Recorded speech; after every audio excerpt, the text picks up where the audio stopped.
अस्सलाम वालेकुम स्टूडेंट्स, मैं हूं अब्दुल कुद्दूस बेग, आपका फिजिक्स टीचर। स्टूडेंट्स, आज हम डिस्कस करेंगे चैप्टर नंबर 2 का question number 7, question number 8, question number 9 and question number 10। तो स्टूडेंट्स, इन क्वेश्चंस के आंसर्स को देखने के लिए हम चलते हैं व्हाइट बोर्ड की तरफ।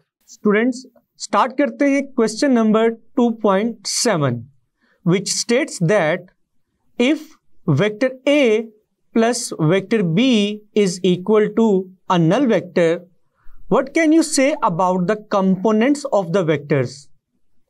Means that students, अगर दो वेक्टर्स का सम नल वेक्टर के इक्वल हो तो स्टूडेंट्स हम उन वेक्टर्स के कंपोनेंट्स के बारे में क्या कह सकते हैं।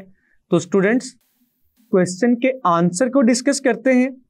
स्टूडेंट्स, जैसे कि a formula is given in the question statement, vector A plus vector B is equal to a null vector। तो स्टूडेंट्स, अगर मैं वेक्टर B को इक्वल की राइट साइड पे शिफ्ट करूं तो students we will get vector A is equal to minus vector B। Vector A is equal to negative of vector B। It means that students कि दो vectors का सम सिर्फ उस केस में नल वेक्टर आएगा जब वो दोनों वेक्टर्स इक्वल हो लेकिन उनकी डायरेक्शन क्या हो, ऑपोजिट हो। तो स्टूडेंट्स, हमने देखा when two vectors have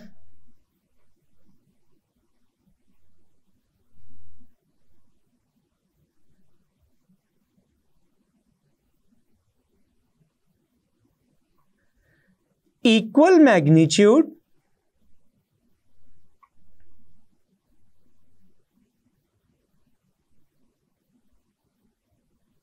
but opposite direction,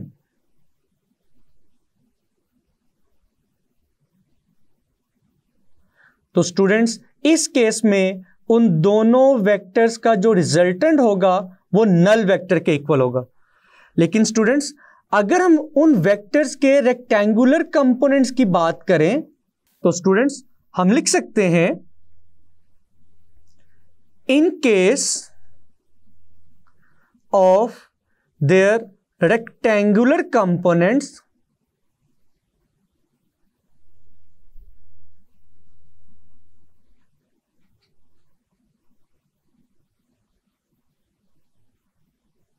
students, अगर वेक्टर A और वेक्टर B का मैग्नीट्यूड इक्वल है और डायरेक्शन ऑपोजिट है तो स्टूडेंट्स अगर दोनों वेक्टर्स के रेक्टेंगुलर कंपोनेंट्स की बात की जाए तो स्टूडेंट्स दोनों वेक्टर्स के रेक्टेंगुलर कंपोनेंट्स भी मैग्नीट्यूड में इक्वल होंगे और डायरेक्शन में ऑपोजिट। तो हम स्टूडेंट्स लिख सकते हैं, अगर इस फॉर्मूला को इक्वेशन 1 कहा जाए और अब अगर हम इक्वेशन 1 में वेक्टर A के रेक्टेंगुलर कंपोनेंट्स की वैल्यू पुट करें तो हम लिखेंगे ax i cap plus ay j cap plus az k cap is equal to minus.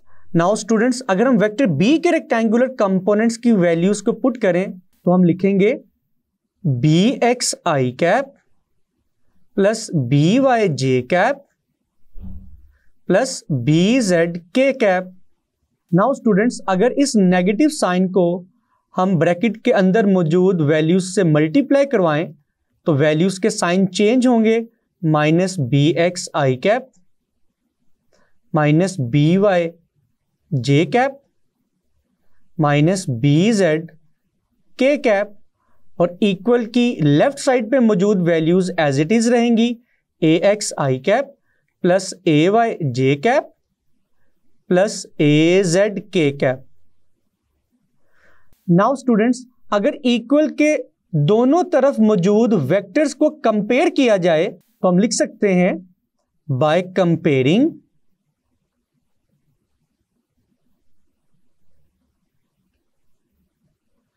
The coefficients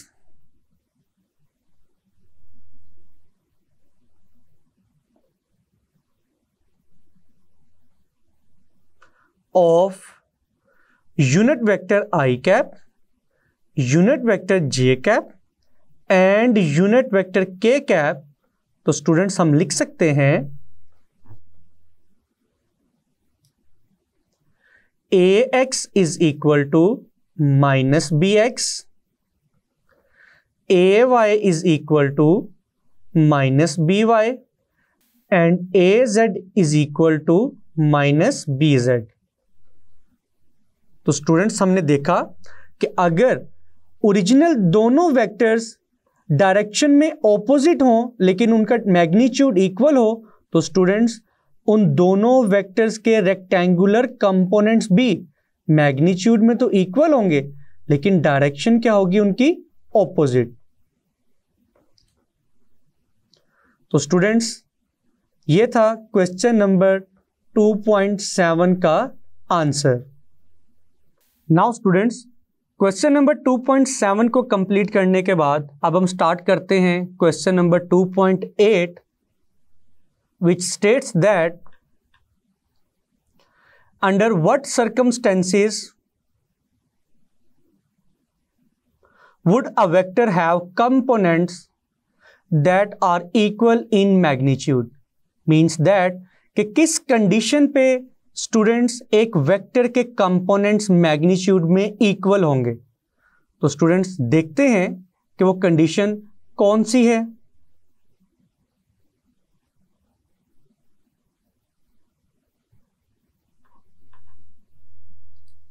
सबसे पहले स्टूडेंट्स हम लिखेंगे late consider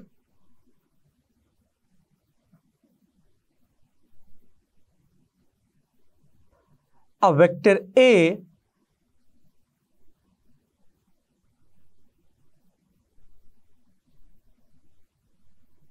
if theta be the angle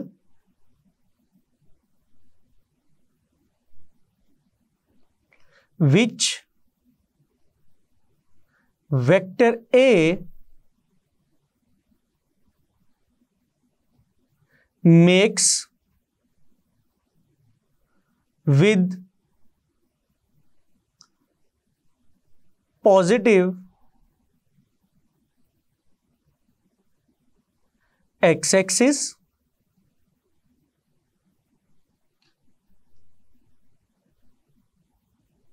and students अब हम फर्दर बताएंगे vector A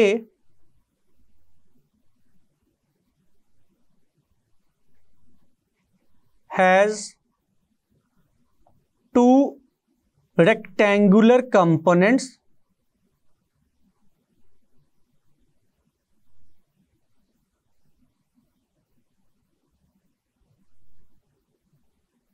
ax and ay। तो students अगर हम वेक्टर a और इसके दोनों कंपोनेंट्स ax और ay को रेक्टेंगुलर कोऑर्डिनेट सिस्टम में रिप्रेजेंट करें तो स्टूडेंट्स आप देख सकते हैं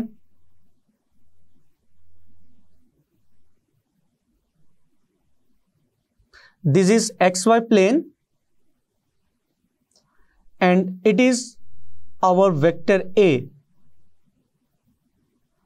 Now students, vector A is making an angle theta। तो students, vector A के two rectangular components क्या होंगे? One component is along x-axis and one component is along y-axis। This is AY and this is AX।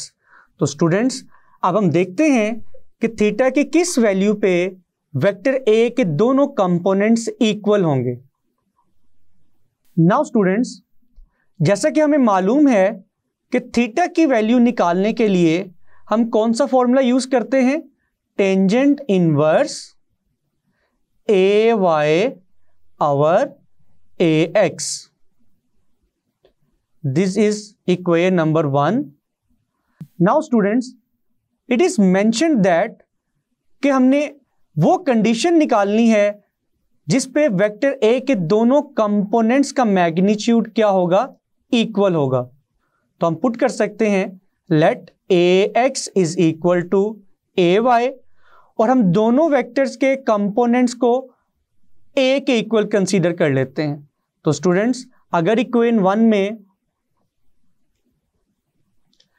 Vector के x component और vector के y component की values को put किया जाए, जो कि किसके इक्वल है, a के इक्वल, तो स्टूडेंट्स आप देख सकते हैं कि जब दोनों कंपोनेंट्स इक्वल हों तो ये कैंसिल होंगे।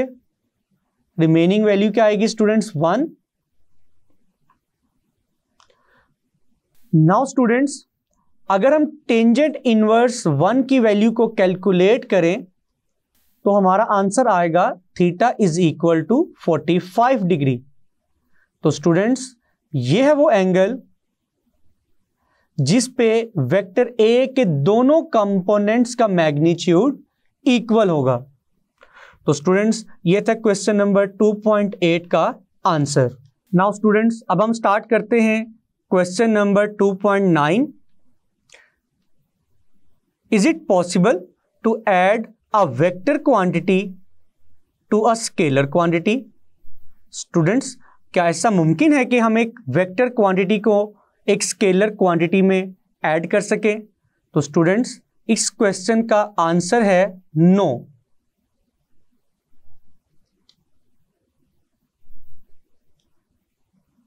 No, a vector quantity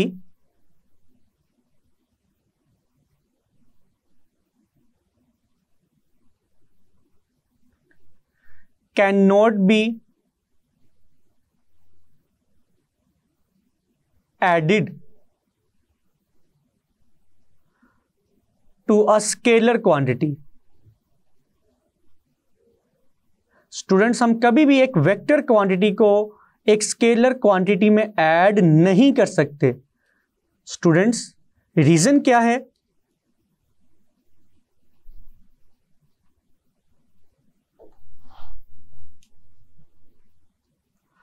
students, जैसा कि हमें मालूम है कि एक स्केलर क्वांटिटी में सिर्फ और सिर्फ मैग्नीट्यूड और यूनिट होता है। तो यूनिट को अगर हम इग्नोर करें, अ scalar quantity only has magnitude. लेकिन स्टूडेंट्स, अगर एक वेक्टर क्वांटिटी की बात की जाए तो वेक्टर क्वांटिटी में मैग्नीट्यूड भी होगा और डायरेक्शन भी होगी। तो स्टूडेंट्स, अगर हम एक स्केलर और वेक्टर को ऐड कर भी दें तो यह बताना बहुत ही मुश्किल होगा कि जो रिजल्ट आएगा क्या वो स्केलर क्वांटिटी होगी या फिर vector quantity. Students, further more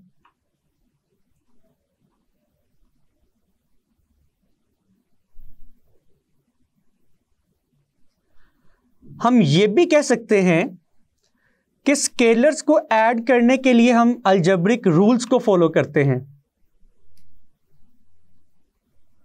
we follow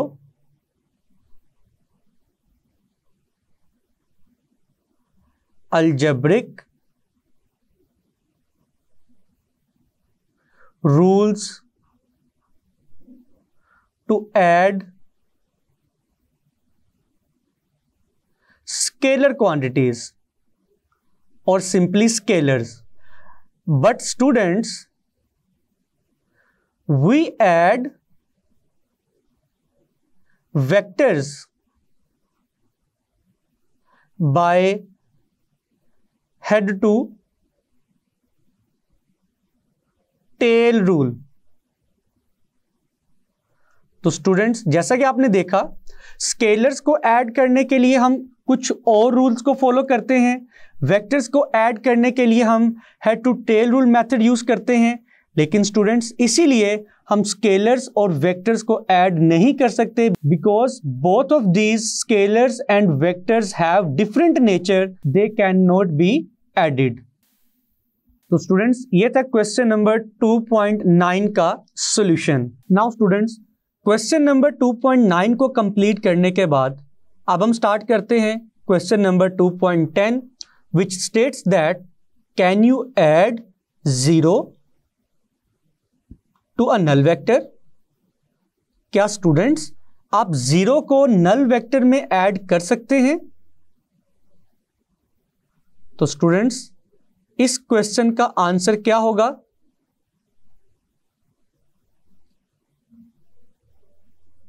no.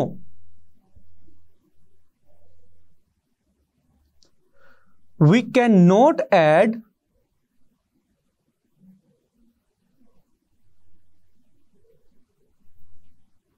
zero to a null vector.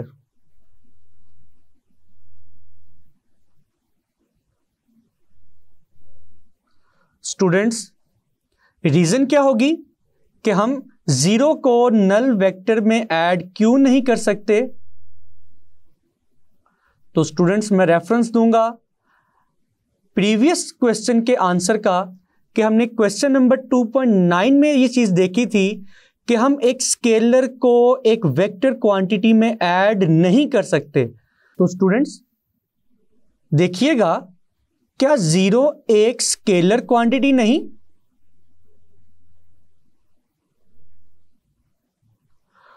और null vector is a vector quantity। तो स्टूडेंट्स इस क्वेश्चन का आंसर भी क्वेश्चन नंबर 9 ही की तरह होगा कि हम एक स्केलर को एक वेक्टर में ऐड नहीं कर सकते।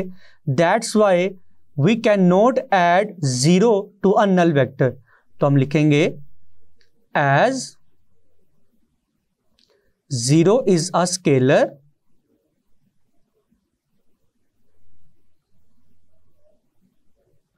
and null vector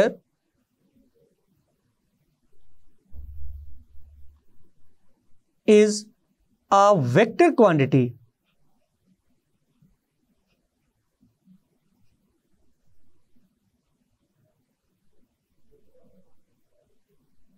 and we cannot add scalar quantity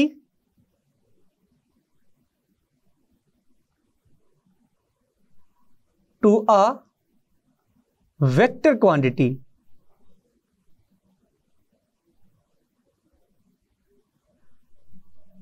Therefore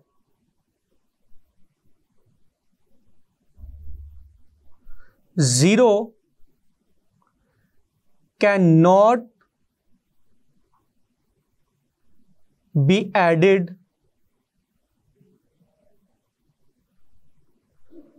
to a null vector। Students ये था क्वेश्चन नंबर 2.10 का सॉल्यूशन। जी स्टूडेंट्स, मैं उम्मीद करता हूं कि आज के क्वेश्चंस के आंसर्स आपको बहुत अच्छे से समझ आए होंगे। इनको अच्छे से प्रिपेयर कीजिएगा। मिलते हैं नेक्स्ट लेक्चर में। अल्लाह हाफिज।